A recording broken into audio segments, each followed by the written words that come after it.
Le retour de la Ligue 1 et beaucoup de bons matchs nous attendent après avoir passé une semaine incroyable en Ligue des Champions. On va pouvoir se concentrer sur les matchs de Ligue 1 et je vais pouvoir vous donner mes pronostics. Salut à tous les frérots, j'espère que vous allez bien. Bienvenue sur la chaîne et aujourd'hui on se retrouve pour une petite vidéo pronostic.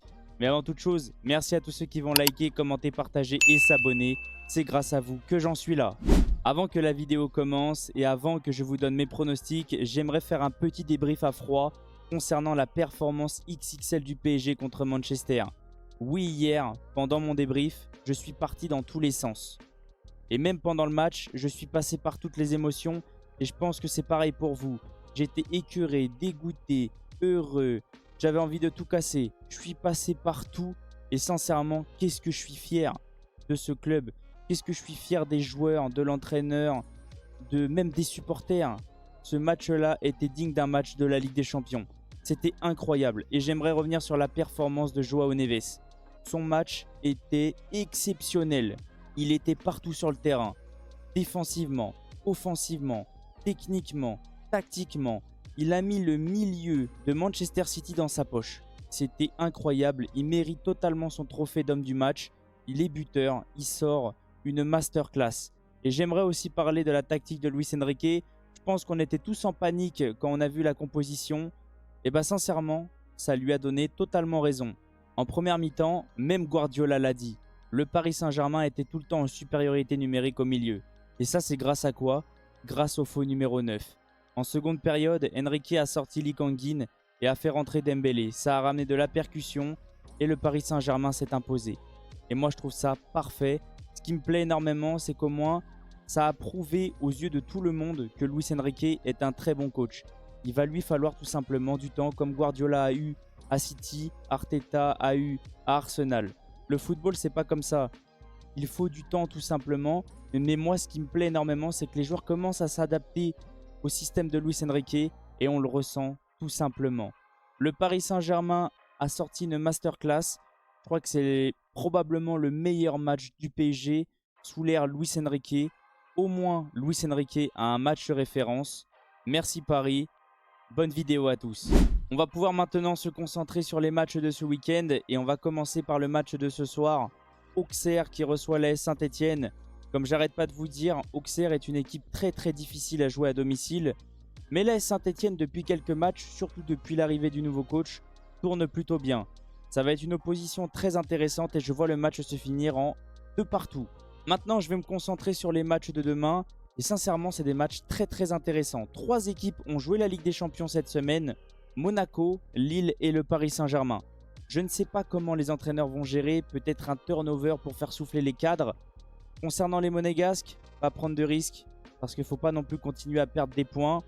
C'est un match très intéressant contre le Stade Rennais qui a besoin de se donner de l'air.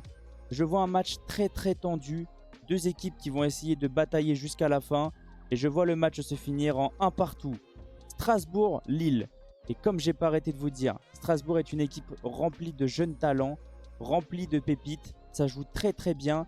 Manque peut-être un petit peu d'expérience. Mais sincèrement, ça tourne bien. À domicile, c'est compliqué à bouger. Et je vois Strasbourg s'imposer 2-1. Au niveau du match de 21 h, le Paris Saint-Germain reçoit Reims.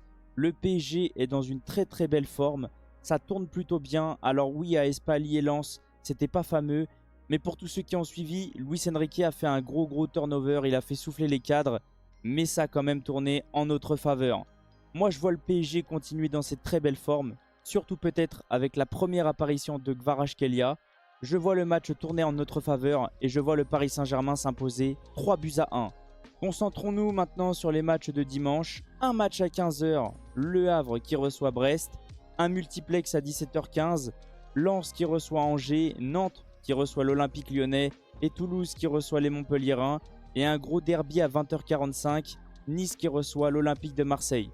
On va parler déjà du match de 15 h. Le Havre, pour moi, la plus faible équipe de Ligue 1 qui reçoit Brest. Ça commence à aller un petit peu mieux et je vois les Brestois s'imposer 2-1.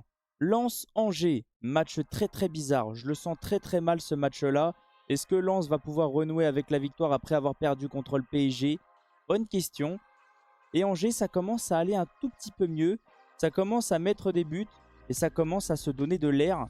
Je vois Lens quand même s'imposer à domicile et je vois Lens s'imposer 3-1. Nantes-Lyon. Attention, un match très très piège. Les Nantais à domicile, ils sont très très compliqués à bouger. Et les Lyonnais, sincèrement, ça va pas du tout. Que ça soit en Ligue 1 ou en Europe. Alors oui, les Lyonnais sont qualifiés pour l'Europe. Mais les Lyonnais, sincèrement, c'est pas fameux dans le jeu.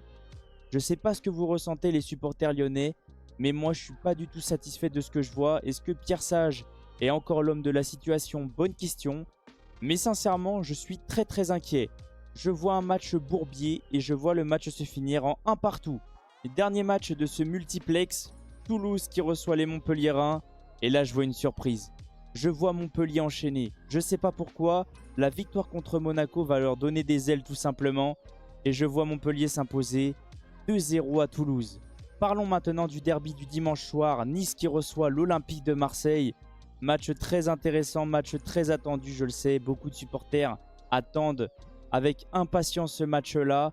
J'espère qu'il ne va pas y avoir de débordement dans les tribunes et j'espère qu'il va y avoir beaucoup d'intensité, surtout beaucoup de buts dans ce match-là. Je vois le match se finir sur un gros score. Je suis direct avec vous et je vois un 3 partout. Gros match, ça va partir dans tous les sens et il va y avoir beaucoup de buts. La vidéo touche à sa fin. Merci à tous ceux qui sont restés du début jusqu'à la fin. Merci à tous ceux qui vont liker, commenter, partager et surtout, n'hésitez pas à me donner vous votre avis dans les commentaires concernant tous les pronostics que je vous ai donnés. J'ai essayé de prendre en compte un petit peu tout ce qui se passe en ce moment, les formes actuelles des équipes, le championnat, le classement, les derniers matchs, les équipes qui ont joué la Ligue des Champions. J'ai essayé d'être le plus objectif possible tout simplement. En tout cas, on se laisse sur ça et on se retrouve très prochainement pour le débrief du Paris Saint-Germain qui reçoit Reims au Parc des Princes. Passez une excellente journée. Ciao les potes.